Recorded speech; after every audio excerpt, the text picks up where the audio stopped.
Our theme is simple yet profound: past life. Back to the beginning. In a world obsessed with the next big thing, I often overlook the powerful lessons buried in my origins, the roots I've grown from, the memories I've locked away, and the person I once was. The past isn't just a memory, it's a mirror. It reflects the mistakes I must learn from, the joys I once cherished, and the values that shaped me.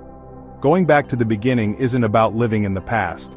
It's about understanding it, so I can move forward with wisdom and purpose. Maybe it's revisiting an old dream I gave up on. Maybe it's reconciling with someone I lost along the way. Or maybe it's just remembering who I was before the world told me who I should be. So, let me look back. Not with regret, but with reverence.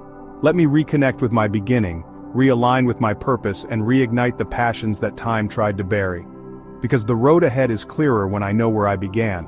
Reflection is the bridge between experience and wisdom. When I pause to look back at my past, I begin to recognize patterns, choices, and turning points that have shaped who I am today. This isn't just about nostalgia, it's about extracting insight. Each moment, whether marked by success or failure, holds a lesson. By revisiting past events, I gain clarity about my behaviors, habits, and decisions. Why did I make certain choices? What values were guiding me then? What fears was I running from, or courage was I leaning into? These questions can unlock deep understanding and offer me a more conscious, intentional approach to my current life. Reflection keeps me humble. It reminds me that growth is a journey, not a destination. My past mistakes aren't signs of weakness but milestones of development. When I engage with my history honestly, I become more compassionate toward myself and others, more grounded in the truth of our shared humanity. Life has a way of pulling me in different directions. Careers, relationships, responsibilities, and social expectations can cause me to lose touch with who I once was. As I grow older, I sometimes find myself wondering, am I still the person I set out to be? Going back to the beginning is a powerful act of rediscovery.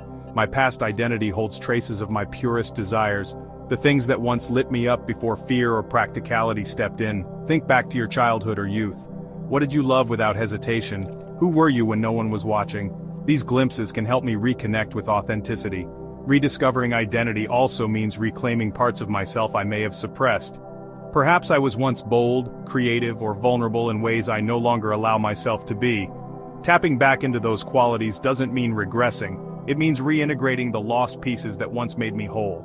The past holds both joy and pain. While it's easy to revisit the joyful parts, true growth comes from having the courage to face the painful memories too. Healing through memory means acknowledging the hurt I've buried. Not to reopen wounds but to cleanse and transform them. Unhealed pain tends to repeat itself. Whether it's unresolved trauma, broken relationships, or unspoken truths, the things I avoid in my past often manifest in my present. By intentionally returning to those moments, I give myself a chance to understand them better, to process what happened, and most importantly, to forgive. Forgiveness, whether for myself or others, is one of the most powerful outcomes of memory. It's not about forgetting, it's about releasing the grip that old pain has on my current life. When I face the past bravely, I break the chains it may have wrapped around my heart. Purpose can fade. What once felt meaningful may feel distant today. This doesn't mean I've failed, it simply means I may need to realign. By going back to the beginning, I can rekindle the passions and intentions that once gave me direction. My early dreams, even if they've shifted, still carry the energy of who I wanted to become. Maybe I wanted to help people, create something beautiful, or make a difference in the world. Revisiting these original sparks can guide me back to a renewed sense of why I do what I do. It's also possible that life has led me away from my original purpose for good reason. Growth requires change. But even then, reconnecting with my beginnings can help me refine my path. I can take the wisdom of my journey and apply it to something new, but still rooted in my core values. The past can be a powerful teacher, but it can also be a dangerous trap. The key lies in how I engage with it. When I look to my history for guidance, I allow it to inform my present with wisdom. When I dwell in it, I risk becoming stuck, frozen in regret, guilt, or nostalgia. Using the past as a guide means recognizing its influence without being ruled by it. It's understanding that while I can't change what happened, I can change how I interpret it and how I let it shape me. It also means breaking the cycles that no longer serve me, behaviors, relationships, or beliefs passed down or formed in pain. I must carry my past with reverence, not burden. Like a map, It shows me where I've been and reveals possible routes forward. But I must also remember that I am the one holding the pen. I am still writing the story. And the past, while important, is just the prologue to the chapters I am yet to live.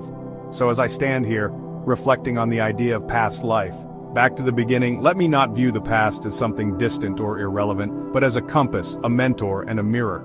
Let me remember that my beginnings were not accidents. They were the foundation of who I am, raw, real, and rich with meaning. Whether filled with joy or pain, clarity or confusion, my past holds the power to remind me of who I was before the world got louder than my inner voice.